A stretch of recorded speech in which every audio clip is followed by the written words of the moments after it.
Good morning, everybody. Orange J here with another Etheria restart video, and today I'm going to give you my honest thoughts, do a little review on Ninfoniel, one of our two newest characters in Etheria restart. Now, this weekend I've taken advantage of a few days off, thrown even a couple perfect lattices into this character to really give her a try, thinking that she would be somebody that would revolutionize how I could do the Ren Goku fight. And before I even go any deeper than that, I can now get 2 stars on Ren Goku. Previously, I could really only get 1. Now I can get 2. That's all the better that this did for me, and my runs with her are much less reliable than my runs with my other safer teams. So before I even dive into this character, I want to get that elephant in the room out of the way. She absolutely did not revolutionize this fight for me because I'm not somebody who owns Lily. I saw right when this chick came out, there were people posting videos like, oh my gosh, Ren Goku 2 is a trivial fight now, blah, blah, blah. And I respect that. If your account is juiced and you have, the still best character in the game, Lily, then yeah, it looks like this chick is being used with Lily herself, Kloss, and then a powerful DPS, and you're getting sub 1 minute average duration runs. That's awesome. But let me tell you who the OP characters in this team are. The OP characters in this team are your light and dark DPS characters. You can see those right there. Then Kloss still continues to be a PvE god. Lily's the best character in the game, and Ninfoniel is the icing on the cake of this otherwise awesome team. And those are auto runs. So if your account was already juiced up, sure, but you know what she didn't do? Solve the problems that this boss provides. And the only reason I'm even mad about that, the only reason I'm even starting there, is because the devs in their last interview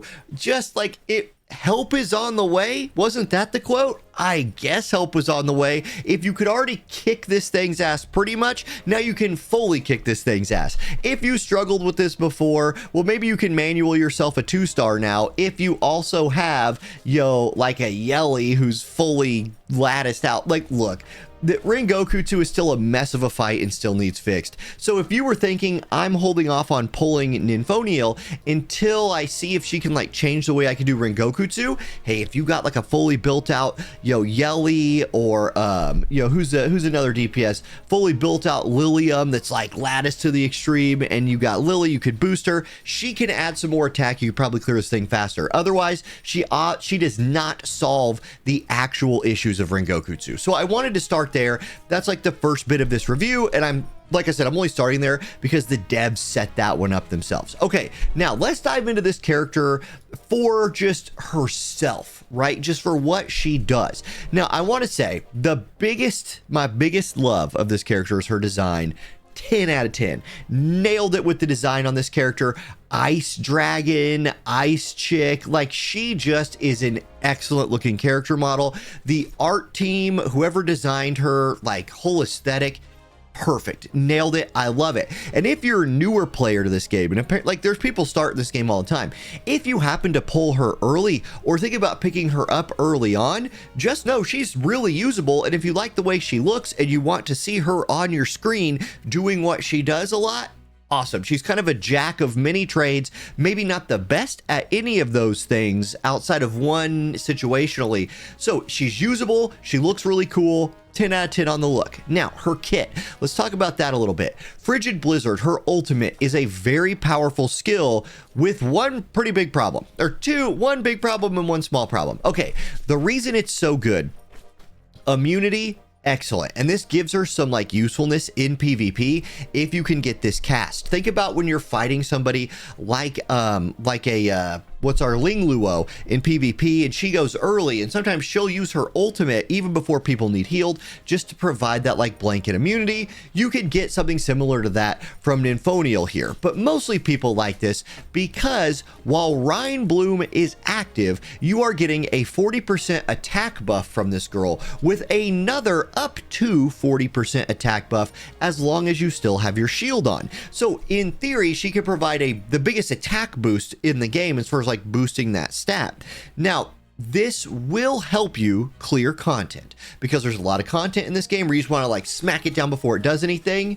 Boom, she can do that for you. A lot of people will use Valerian to get the same attack buff onto your team. Now, Valerian provides you with that, like, you're not going to die the first time you die little bit, and she provides some, not immunity, but she provides single target like invincibility. So Valerian still is going to do Valerian things, and this is not a character that can replace Valerian in your account. However, it is very nice to be able to boost your attack this much. When the shield falls off though, I mean, like here, read it right here. Ninfoniel applies 2-turn attack up and 1-turn immunity to all allies, as well as a 2-turn Rhyme Bloom equal to 20%. You could take that up to 20 and then up to 25 by latticing it out. More on that here in a minute. Of her max HP, the duration of these effects is 1 turn longer for the main target. So that's good. Now, it's a 5-turn cooldown. That's a problem. If you fully lattice it, it's a 4-turn cooldown. But you almost, with the current state of the game, you can't afford to be latticing this character all the way, because eventually you're going to get another light dark character that, if you really want to push content in the game, here's your OP characters, and you're going to need to spend your lattices on them almost at an all-in clip. Like, I'll just tell you, the biggest difference my account ever had back in the day was fully latticing out my Yelly. In fact, I didn't even fully lattice her out. I could increase the buff steal chance on her skill 1. So 4-5-5ing my Yelly, and then 5-5-5ing my Lilium. This was 2 points in the game where my account went boop and like powered way up. Man, and like outside of that, you're going to want to put lattices into somebody like a Kloss. Like, you're going to want to get like her skill 3, maybe her like skill 1 up for some speed. There's so many characters in this game that, like, especially if you're speed racing in PvP, you're going to want to be putting lattices into their skill 1s to get their speed up. I just think there's Ling Luo's skill 1 is a higher priority, for example. I just think there's other places where lattices, which are still such a bottleneck in this game, need to go, that I almost feel bad about putting 2 into Ninfoniel. But I had to try it. Like, before I gave my review, I really felt like I needed to do this. And it's a very hard in this game to do character reviews, because it's hard to know what a character can do, because the resource that you need to like let's look here. How many lattices am I sitting? 4. I'm sitting on 4, and I haven't spent them in forever, and I buy them. So, like, oof, it's almost hard to know what a character could do and not do because of how hard it is to find out. Okay, the rest of her kit, let's just talk about that for a second. This heal is okay. This is another reason people were comparing her to Valerian a little bit. So she averages out the HP of all allies, which is something Valerian also does with her skill 3. And then on top of that, she provides a little bit of a heal. The heal is very weak, again, unless you lattice this thing out, then it's a pretty nice heal. It's also on a 5-turn cooldown. You get to get to a 4-turn cooldown with another lattice. So you're looking at, like, just to get her cooldowns to like a reasonable number, you are looking at an 8 lattice investment, 4 here, 4 here. Oh, yuck, that's disgusting. And so what you've seen a lot of people doing is running her with Codex of Magic, which is fine, but that basically in PvE forces you to be in this, like, I'm going to open up, I'm going to do my wombo combo, and we're going to crush things. And that's why you are seeing her in the fight that she was here to help us for, paired mostly, and by mostly, watch what happens if I click Owned Animuses. Yoink. It goes way different.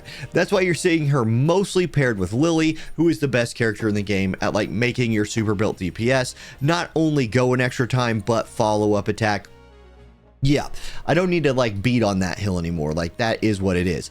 I think there's a world where I can pull this team comp right here off, and that's probably the next thing I'm going to work on. But again, look at the lattice investment that this is.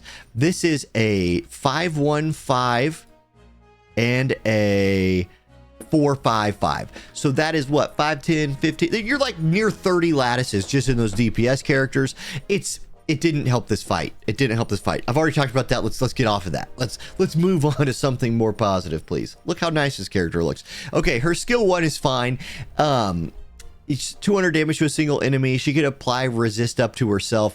The problem is, again, it's not a good enough skill 1 that, like, justifies the long cooldowns on skill 3 and 4, or 2 and 3, which again forces you onto something like Codex of Magic. Or there's probably some builds out there that you could make work with, like a magician build, something like that, or Halloween is what it is. Halloween build with like Time Weave or something along those lines. So overall, I think this is a good character. I think that she will help your account in PvE. I think she can be useful in PvP, but to get the most out of her, you would need Lily and well-built DPSs, and if you have that, you probably didn't need her anyway. So overall, I'm going to give her like a 7 out of 10. Think she's pretty good. My biggest disappointment is she did not revolutionize this fight in the way I thought it was, and I'm just going to make that plea again, as I've made several times.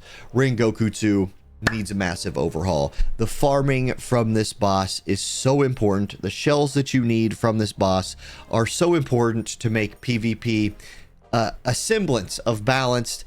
It's too hard to farm. It's too hard to farm. Okay, thank you all for watching. Have a great rest of your day, and I'll catch you next time. Peace.